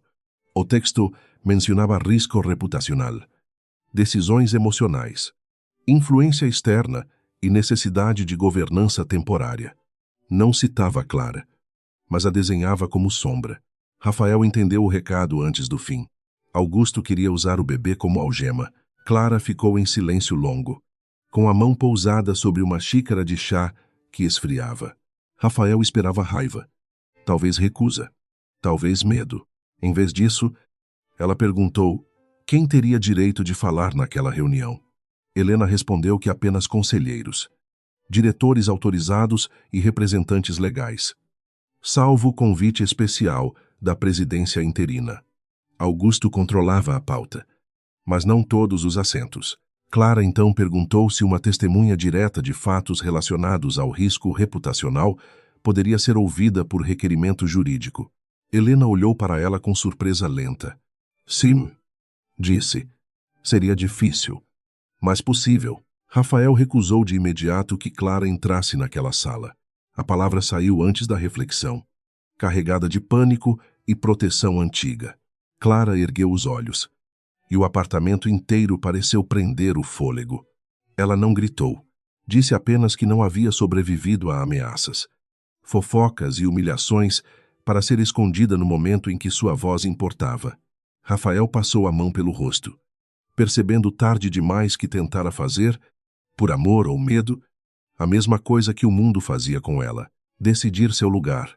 Pediu desculpas. Clara aceitou, mas não suavizou o olhar. A preparação para a reunião exigiu mais que coragem. Exigiu precisão. Helena treinou Clara para responder sem cair em armadilhas, para não especular, para repetir fatos quando tentassem provocá-la. Dona Celeste conseguiu declarações de 2 ex-funcionários dispostos a falar sob proteção, Nilson entregou uma segunda parte do vídeo, mostrando Maurício entrando na sala de segurança após a saída de Rafael. Pedro, ainda escondido, enviou o comprovante original da transferência recebida pela empresa de eventos. O rapaz não apareceria, mas sua culpa começava a se converter em reparação. Clara guardou a mensagem dele com respeito triste. Augusto também se preparava. Em seu escritório amplo, cercado por obras de arte escolhidas para impressionar visitantes e não para alimentar a alma. Ele revisava dossiês sobre Clara. Havia fotos dela no ônibus, no hospital, na cafeteria, entrando na unidade de saúde. Havia informações sobre dívidas, sobre a doença da mãe, sobre notas do curso técnico, sobre vizinhos que adoravam comentar vidas alheias. Para Augusto, aquilo era munição. Para qualquer pessoa decente, era invasão. Ele não enxergava a diferença. A certeza de que todos podiam ser comprados o deixava cego para quem não estava à venda. Na véspera da reunião, Rafael foi ao apartamento de Clara sem documentos, sem segurança aparente, trazendo apenas uma sacola com frutas que Dona Lúcia gostava. A visita tinha a simplicidade de um homem tentando aprender cuidados comuns. Depois do jantar, Clara e Rafael ficaram na pequena varanda, onde o barulho distante do trem misturava-se às conversas dos vizinhos. Ele confessou que temia vê-la, ferida por uma família que já o ferira de modos mais elegantes. Clara respondeu que, ferida, ela já estava. Mas isso não a tornava incapaz. Rafael segurou a grade. Não a mão dela. Ela percebeu o esforço e sorriu de leve. A intimidade entre os dois já não dependia do toque, embora o desejo existisse, como brasa cautelosa. Rafael perguntou se, depois de tudo, haveria espaço para que se conhecessem sem tempestade, sem documentos, sem medo. Clara olhou para a cidade, para as janelas acesas como pequenas vidas suspensas, e disse que não prometia amor sob ameaça, prometia honestidade. Ele aceitou como quem recebe mais do que merece. Dentro dela, o bebê parecia silêncio vivo. Clara pensou que talvez famílias verdadeiras começassem assim, sem garantias, mas com escolha. O dia da reunião amanheceu claro demais. Clara vestiu um vestido azul escuro, simple, que Yasmin ajustara na cintura para acomodar a curva ainda discreta da gravidez. Prendeu o cabelo, colocou sapatos baixos e recusou maquiagem pesada. Queria que vissem seu rosto, não uma máscara preparada para agradar ou comover. Dona Lúcia beijou suas mãos antes da saída, murmurando uma bênção que fez Clara quase chorar. Rafael a esperava no carro com Helena. Quando a porta se fechou, nenhum deles falou por alguns minutos. A cidade passava do lado de fora como testemunha indiferente. A sede da Montenegro Global parecia mais alta naquele dia. Clara entrou pelo saguão de mármore sob olhares que variavam entre curiosidade, desprezo e pena. Funcionários fingiam trabalhar enquanto acompanhavam sua passagem. Alguns a reconheciam dos portais. Outros viam apenas uma mulher grávida entrando onde, segundo regras não escritas, mulheres como ela só entravam para servir café. Clara sentiu cada olhar como peso físico, mas manteve o passo. Rafael caminhava ao lado, não à frente. Esse detalhe, pequeno para outros, era enorme para ela. Helena vinha atrás, carregando provas que poderiam derrubar um império interno. A sala do conselho ocupava o último andar, cercada de vidro e silêncio caro. Augusto estava na cabeceira, embora aquela cadeira tivesse pertencido ao pai de Rafael. Sorriu quando viu Clara. Um sorriso de anfitrião, recebendo convidada indesejada em casa própria. Beatriz Montenegro estava presente, rígida como o retrato antigo, acompanhada por diretores, advogados e conselheiros de expressões blindadas. Rafael sentou-se sem pedir permissão. Helena protocolou o requerimento de oitiva da testemunha. Augusto tentou recusar com elegância, alegando que a reunião não era teatro pessoal. Clara permaneceu de pé, mãos unidas, rosto sereno. Helena respondeu que a pauta mencionava risco reputacional ligado aos eventos da noite no Atlântico Dourado. Se Clara era usada informalmente como justificativa para limitar os poderes de Rafael, Então tinha direito de apresentar fatos relacionados. Alguns conselheiros trocaram olhares. Augusto percebeu que negar a fala poderia parecer medo. Autorizou com gesto generoso, convencido de que uma garçonete grávida seria facilmente conduzida ao erro. Clara viu a armadilha na generosidade. Agradeceu sem inclinar a cabeça. Quando começou, sua voz saiu baixa, mas firme. Não pediu desculpas por existir naquela sala. Ela relatou a noite do restaurante em ordem, sem adornos. A taça diferente, a insistência em servir mais bebida, o estado físico de Rafael, a tentativa de levá-lo a uma saída lateral. A frase sobre assinatura, o atendimento clínico. Augusto interrompeu 2 vezes, chamando as lembranças de impressões subjetivas. Clara esperou cada interrupção terminar e retomou do ponto exato, como se ele não tivesse conseguido movê-la 1 centímetro. Depois, Helena apresentou o registro médico preservado. Um conselheiro pediu esclarecimentos técnicos. O perito, conectado por chamada segura, explicou os limites e a importância do documento. Augusto mudou de estratégia. Disse que sentia pena de Clara, que compreendia sua situação difícil, que mulheres vulneráveis muitas vezes eram levadas por assessores ambiciosos a acreditar em fantasias convenientes. A sala absorveu a crueldade com desconforto covarde. Clara sentiu a ofensa chegar. Escolher lugares antigos em seu peito. Tentar acender vergonha. Não permitiu. Respondeu que vulnerabilidade financeira não anulava percepção, nem dignidade, nem capacidade de dizer a verdade. Disse também que a verdadeira fantasia conveniente era imaginar que riqueza tornava mentira mais respeitável. Pela primeira vez, Beatriz Montenegro desviou os olhos do neto para ela. Helena, então, exibiu a primeira parte do vídeo de segurança. A imagem granulada mostrou Rafael instável. Augusto ao lado. Maurício próximo demais. Clara interrompendo a saída. Não era explosão definitiva, mas era rachadura pública em narrativa privada. Murmúrios cresceram ao redor da mesa. Augusto alegou que apenas ajudava o sobrinho. Mas Helena apresentou em seguida os registros de Maurício entrando na sala de segurança e os e-mails do gerente sobre falha técnica fabricada. Cada documento era uma pedra retirada da base falsa que sustentava o tio. Rafael observava Augusto com tristeza maior que ódio. O golpe mais arriscado veio depois. Clara pediu autorização para apresentar o envelope deixado em sua casa. Helena explicou que o acordo continha cláusulas de silenciamento, ameaça indireta, a familiares e uma declaração pronta, negando fatos antes de qualquer investigação. Augusto tentou rir, dizendo que famílias importantes resolviam crises com acordos preventivos. Clara abriu a cópia do documento e leu apenas os trechos essenciais. Sua voz atravessando a sala como faca limpa. Quando citou o tratamento de Dona Lúcia e a gravidez, o ar mudou. Beatriz colocou a mão sobre a mesa. Finalmente perturbada, Rafael levantou-se, não para salvar Clara, mas para ficar ao lado dela quando seu nome fosse usado. Confirmou diante do conselho que a criança seria reconhecida, que qualquer exame seria feito no tempo adequado e com respeito à mãe, e que ninguém ali tinha direito de transformar uma gestação em instrumento de chantagem. Augusto sorriu, percebendo oportunidade.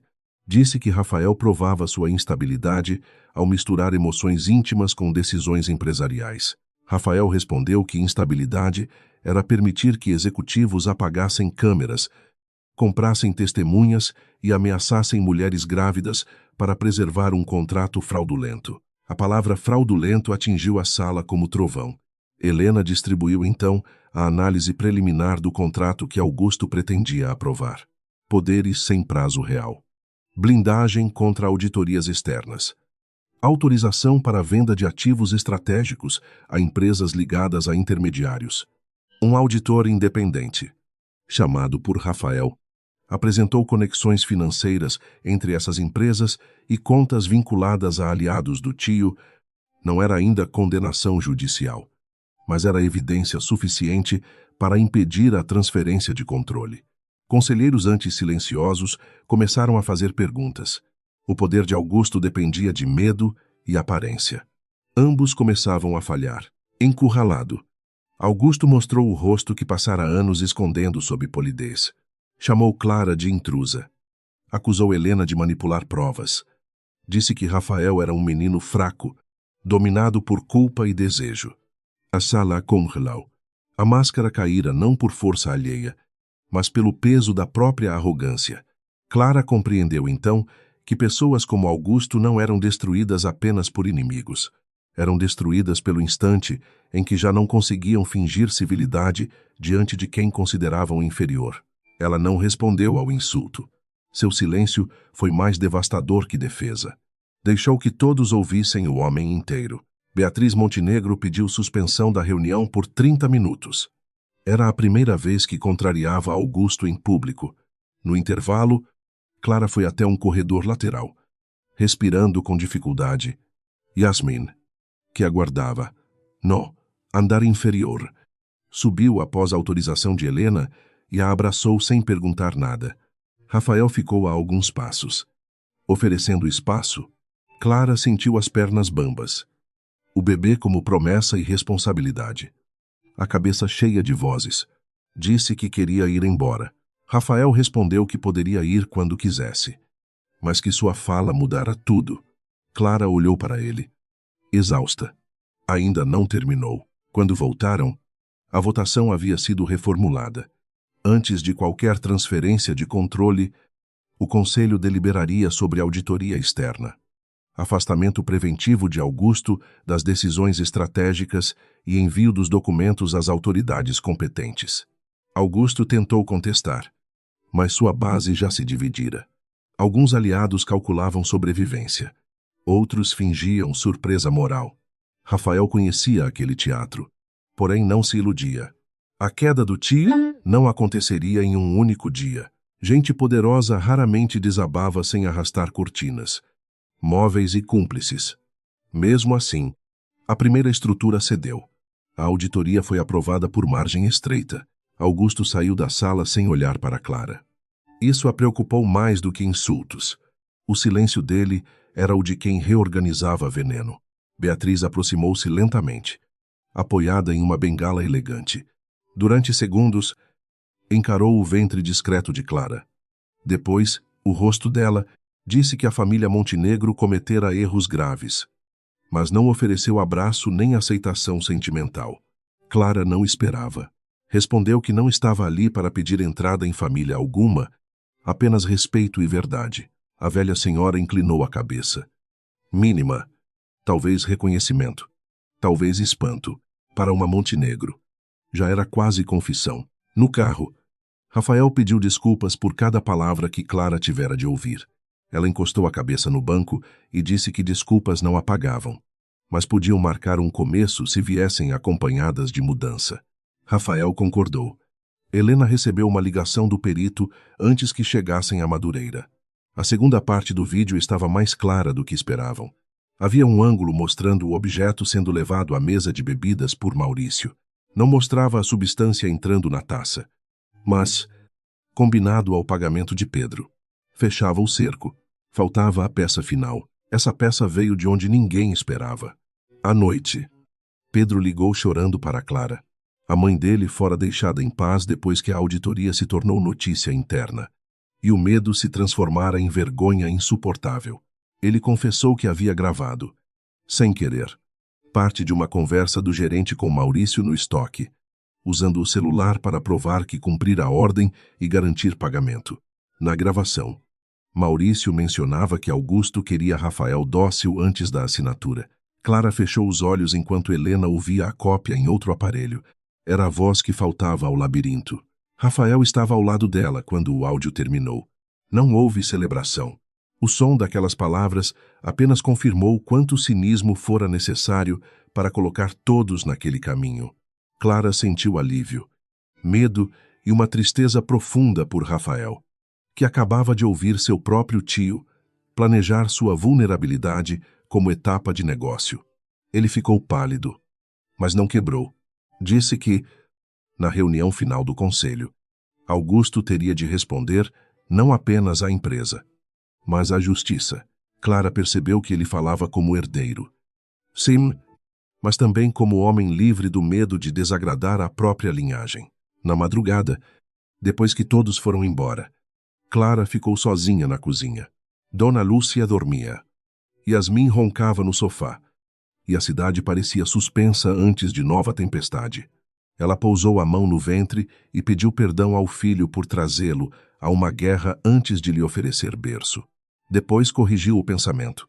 Não o trazia à guerra, trazia-o à verdade, mesmo que a verdade custasse caro. No celular, uma mensagem de Rafael dizia apenas que estava orgulhoso dela.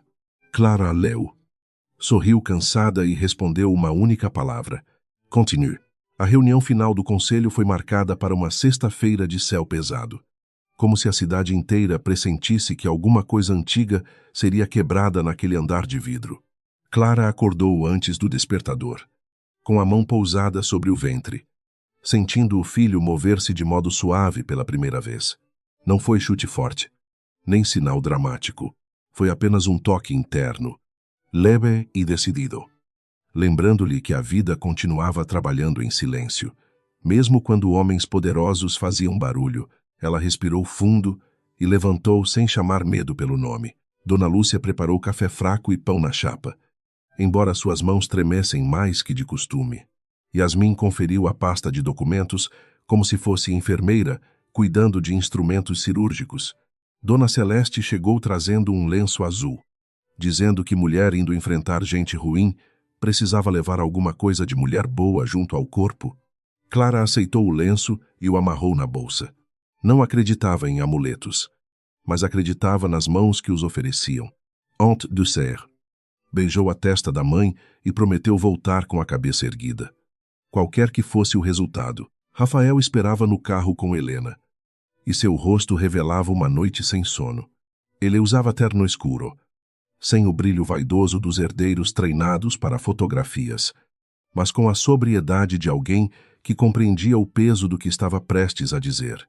Quando Clara entrou, ele não perguntou se ela tinha certeza. Já aprendera que certeza, para ela, não significava ausência de medo, significava decisão. Helena entregou a cada um uma cópia resumida da ordem de apresentação das provas. A estratégia era clara. Primeiro os fatos, depois o áudio. Por fim, a auditória, no caminho até a sede da Montenegro Global. Rafael olhava pela janela e via cenas sobrepostas. O pai entrando com ele pela primeira vez naquele prédio, Augusto ensinando-lhe a apertar mãos de investidores. Clara atravessando o salão do Atlântico Dourado com uma bandeja, salvando-o, enquanto todos os seus aliados formais estavam ausentes ou comprados. A herança que ele recebera parecia menor diante da dívida moral que tinha com aquela mulher. Não era dívida de amor romântico, embora o amor já se movesse entre eles. Era dívida com a verdade que ela obrigara sua vida a encarar. Augusto chegou antes de todos e fez questão de ocupar a cabeceira. Vestia cinza claro, cor de pedra polida, e conversava com dois conselheiros, como se a auditoria não tivesse encontrado ligações financeiras comprometedoras. Sua confiança era teatro e vício.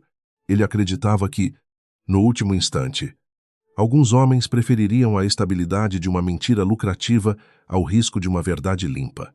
Beatriz Montenegro permanecia junto à janela, apoiada na bengala, mais silenciosa que nunca. Ao ver Clara entrar, não desviou o olhar. Desta vez, a velha senhora inclinou a cabeça em saudação visível. Clara sentou-se ao lado de Helena, não atrás de Rafael. Augusto notou e sorriu com desprezo.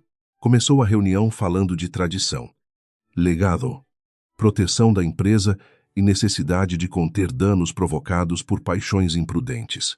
Não disse o nome de Clara no início. Fez pior. Falou de pessoas externas que confundiam afeto com direito e fragilidade social com oportunidade. Cada frase tentava empurrá-la para fora da sala sem que ele precisasse apontar a porta. Clara manteve as mãos sobre a pasta e esperou. Tinha aprendido que monstros elegantes adoravam se ouvir antes de cair. Helena pediu a palavra quando Augusto terminou. Sua voz não tinha ira, e talvez por isso assustasse mais. Apresentou a sequência documentada da noite do restaurante. Os registros médicos, As cópias de segurança das câmeras, os pagamentos feitos por empresas intermediárias e o acordo de silêncio enviado à casa de Clara, cada item entrava na sala como peça encaixada em uma estrutura inevitável. Um conselheiro tentou interromper, alegando falta de conclusão judicial. Helena respondeu que o conselho não julgava crime naquele momento, mas tinha dever de impedir fraude, abuso de poder e destruição de provas. Rafael levantou-se depois dela. Falou do pai, mas não como herdeiro ferido, usando memória para emocionar a mesa. Falou como alguém que finalmente entendia que legado não era retrato em parede, nem sobrenome em contrato, nem fortuna acumulada em relatórios. Legado era a escolha diária entre conveniência e decência. Disse que, por meses, deixar Augusto ocupar espaços demais em nome da prudência familiar. Disse que essa prudência havia se tornado cumplicidade. Ao pronunciar a palavra, alguns diretores baixaram os olhos. Rafael não os poupou. Silêncios também tinham assinatura. Augusto bateu a mão na mesa, perdendo a primeira camada de controle. Chamou Rafael de ingrato. Disse que o irmão morto teria vergonha de ver o filho submetendo a empresa ao depoimento de uma garçonete grávida. A frase caiu como sujeira no centro da sala. Rafael avançou um passo, mas Clara tocou de leve seu braço. Não para contê-lo como mulher pedindo calma, mas para lembrar que aquela ofensa não precisava ser respondida com explosão. Ela mesma se levantou. O silêncio que se fez ao redor dela foi diferente. Ninguém esperava que a mulher atacada escolhesse falar. Clara disse que servira mesas por anos e aprendera muito sobre poder observando quem nem percebia sua presença. Aprendera que alguns homens tratavam garçons, motoristas e recepcionistas como móveis, justamente porque dependiam deles para esconder fraquezas. Disse que Augusto errara ao achar que sua profissão a tornava menor. Pelo contrário, sua profissão a ensinara a ver detalhes, ouvir contradições e permanecer de pé quando alguém tentava humilhá-la. Em público, não elevou a voz. Não precisou. Cada palavra parecia ter sido lavada pelo sofrimento antes de ser entregue à sala. Então Helena acionou o áudio de Pedro. A voz de Maurício surgiu no aparelho, clara o bastante para que ninguém pudesse fingir confusão.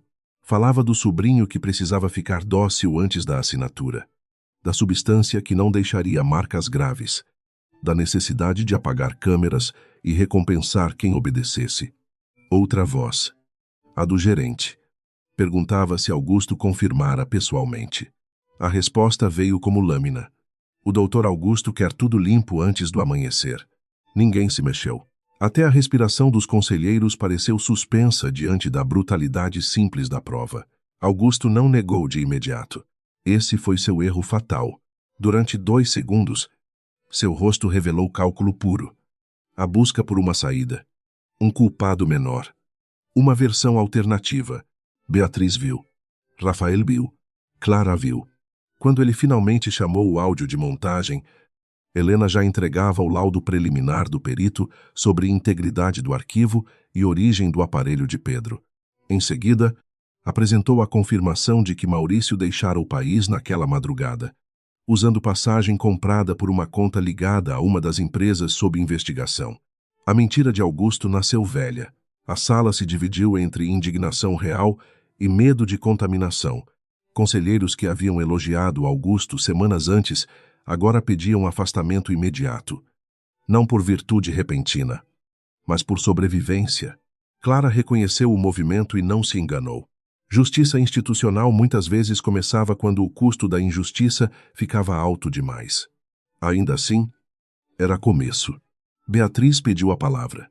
Sua voz, fina e firme, atravessou décadas de autoridade familiar. Declarou apoio ao afastamento de Augusto, a entrega das provas às autoridades e a restauração provisória de Rafael como responsável pela condução ética da empresa. Augusto levantou-se tão rápido que a cadeira recuou com ruído seco. Olhou para Beatriz como se a traição dela doce mais que qualquer prova. Disse que dedicara a vida àquela família, que Rafael era fraco, que Clara era uma sombra passageira, que todos se arrependeriam quando o mercado reagisse. Clara percebeu que ele ainda não compreendia.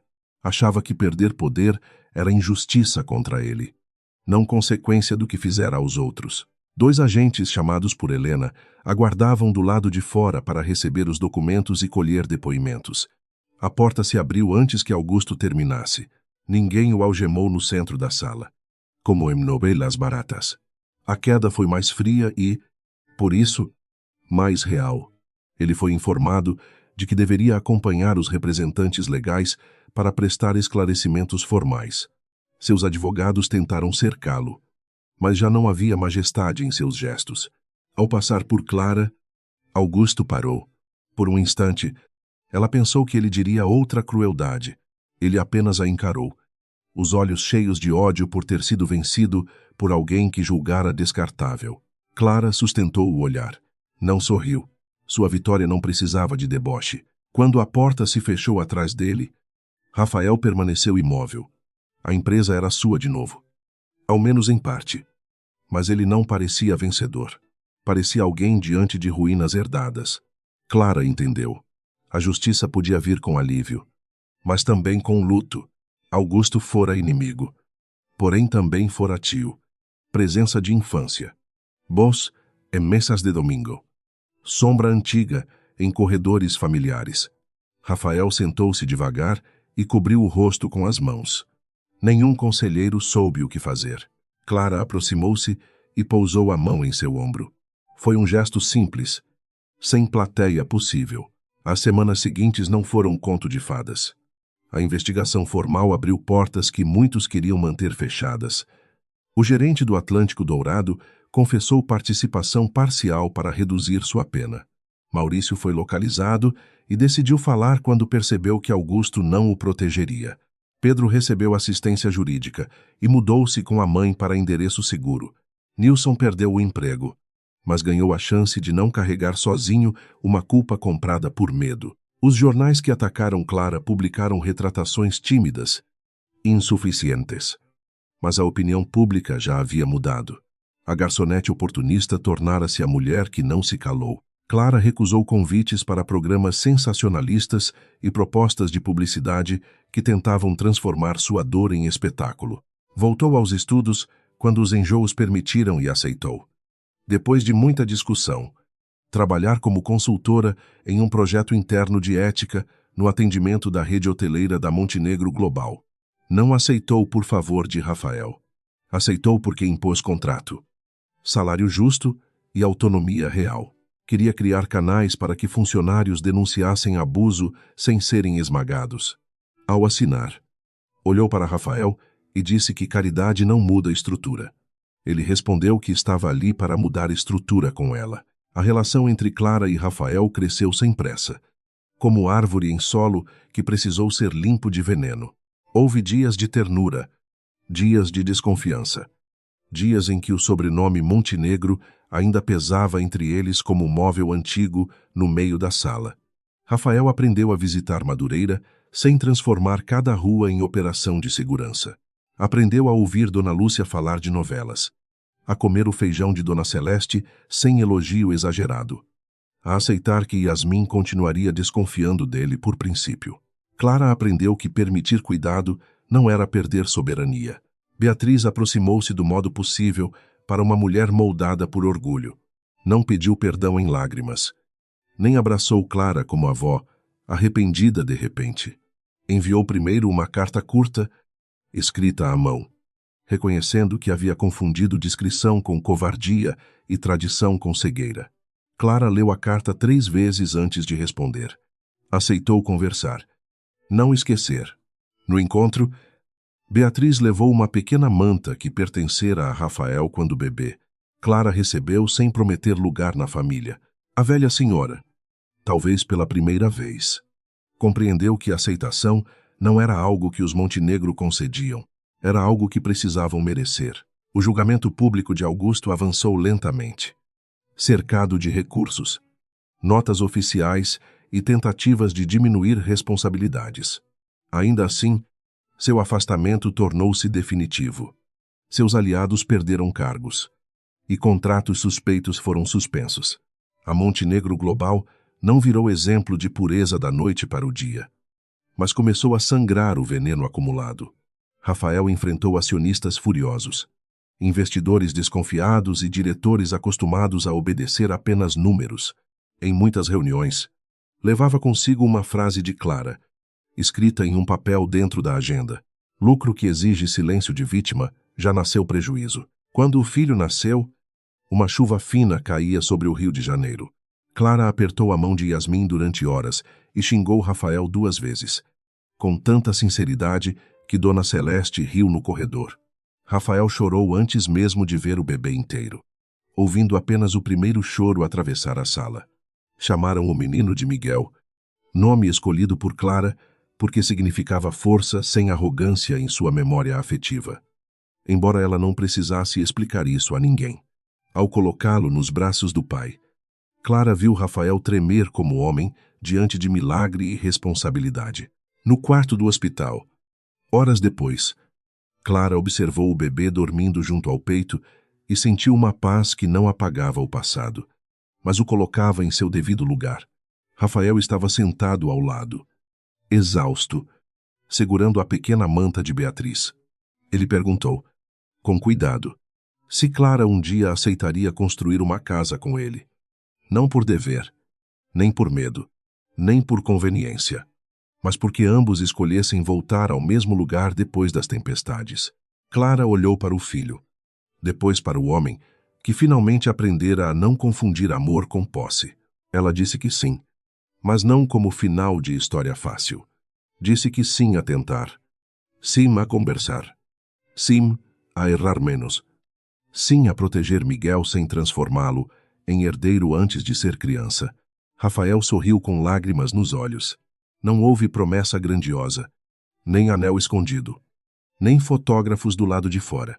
Houve apenas 2 pessoas cansadas, marcadas, sentadas sob a luz branca de um hospital, entendendo que família não era uma prisão de sangue, mas um acordo renovado entre cuidado e liberdade.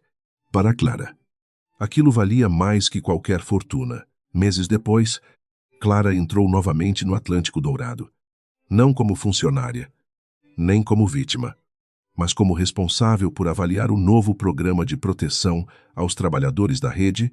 O salão continuava bonito, com seus lustres e suas mesas impecáveis, mas já não parecia grande o bastante para intimidá-la. Dona Celeste agora coordenava a cozinha com salário digno. Pedro trabalhava em outro lugar e enviara uma mensagem agradecendo por ter recebido segunda chance. Clara parou perto da mesa 7 por alguns segundos. Ali começara a noite que quase a destruiu e acabou revelando sua força. Rafael apareceu ao fundo, carregando Miguel com jeito ainda desajeitado, mas orgulhoso. Alguns clientes reconheceram a família e cochicharam, mas Clara já não pertencia ao tribunal dos olhares alheios. Caminhou até eles. Ajeitou a gola do filho e sentiu o menino agarrar seu dedo com firmeza. Do lado de fora, o mar brilhava sob o sol da tarde. Imenso, inquieto, livre. Clara pensou em todas as vezes que a chamaram de pequena. Pensou em Augusto, isolado entre processos e ruínas. Pensou em si mesma. De pé. Então sorriu, porque a verdade sobrevivera.